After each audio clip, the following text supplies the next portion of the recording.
চুল্লি তৈরি করেছে। এই সৌরচুল্লির মাধ্যমে আমাদের দৈনন্দিন দিনের যে রান্না কাজ, সেই রান্নার কাজগুলো আমরা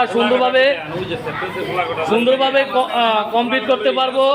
এই যে আপনারা দেখেন, এই যে সৌরচুল্লি তৈরি হয়েছে এবং এই যে একটু পরে এই ডিম এই চুলার মধ্যে দিবে এবং এই চুলার মাধ্যমে মাঝখানে দিবে এবং সূর্যের তাপে এই ডিমটা আমরা বাঁচতে সক্ষম হব।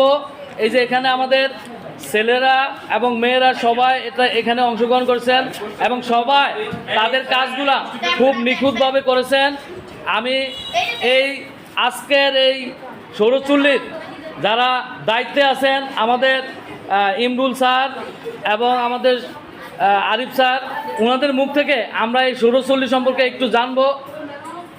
স্যার, আরিফ স্যার, আপনি একটু এই সৌরচুল্লি সম্পর্কে একটু বলেন ছাত্রছাত্রীদের উদ্দেশ্যে। সৌরচুল্লি হচ্ছে পরিবেশ বান্ধব চুল্লি, এটাতে কোনো পরিবেশের বিপর্যয় ঘটে না।